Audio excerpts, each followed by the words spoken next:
Je pense que pour beaucoup d'entre vous, vous écoutez pour la première fois peut-être la musique bluegrass. La musique bluegrass est un style qui vient du Kentucky dans les années 40. On a un historien qui est là dans l'idée, mais il pourrait nous parler beaucoup plus facilement. Ouais. Le bluegrass est né dans les années 40 dans le Kentucky, une fusion où Eric va vous en parler. Voilà. Et nous, amateurs de musique américaine, on est arrivé au bluegrass. Je ne sais pas comment on y est arrivé. Alors moi je sais comment ils sont arrivés. C'est de la faute à quand ces gens-là étaient jeunes, ils écoutaient du rockabilly. Et la musique rockabilly que jouait Elvis Presley quand il était jeune vient directement de la musique bluegrass. Le rockabilly, c'est du bluegrass qui se mélange avec du rhythm and blues. Et nous, on joue la branche bluegrass du rockabilly, donc avant le rockabilly évidemment. La grosse différence, c'est que le rockabilly, c'est électrique. Il y a la guitare électrique, mais les mélodies, les tempos, la vitesse, ce que ça raconte, la façon de jouer, en fait, c'est très proche du bluegrass. Et d'ailleurs, il y a pas mal de jeunes musiciens de bluegrass qui ont commencé par faire du bluegrass. Et quand les disques est arrivé, que le rockabilly s'est développé, ils ont bien compris que pour faire de l'argent, il fallait faire du rockabilly, arrêter de faire du bluegrass. Nous, c'était un peu le contraire, en fait. On a grandi en écoutant du rockabilly, et en vieillissant, on continue à faire du bluegrass. Quoique sur la photo, on n'est pas très vieux, hein.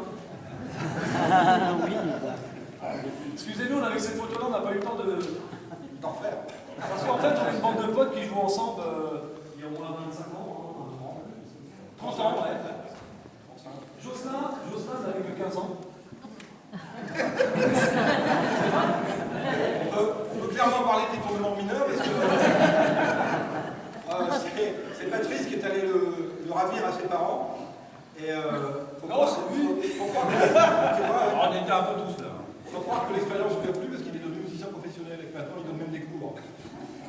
Mais dans le temps, je les ai rattrapés. Ça, je me dis largement.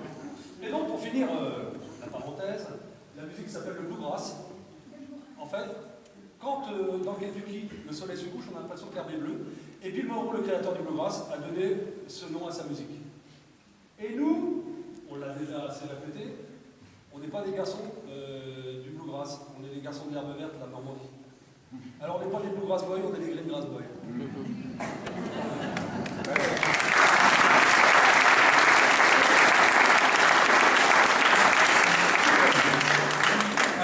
La musique bluegrass, il y en a pour le samedi soir, pour danser entre copains, il y en a pour raconter les peines de cœur et le travail. Et c'est ce qu'on vous avait vendu dans la petite sur la marchandise. Il y a aussi la musique religieuse qui se chante a cappella. Donc on connaît bien en France le Negro Spiritual, c'est le gospel de la communauté noire américaine.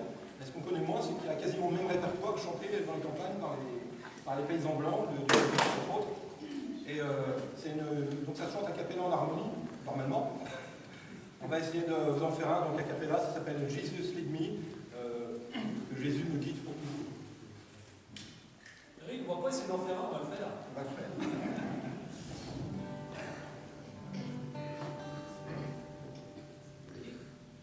Are you ready? On se rapproche quand même.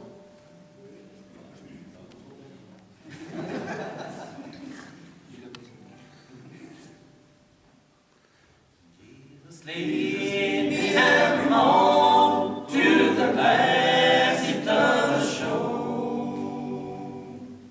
Well, my home will be with you, and those I love. I will rest upon the throne, where my Lord will lead me home. Take me to the golden gate, way up above.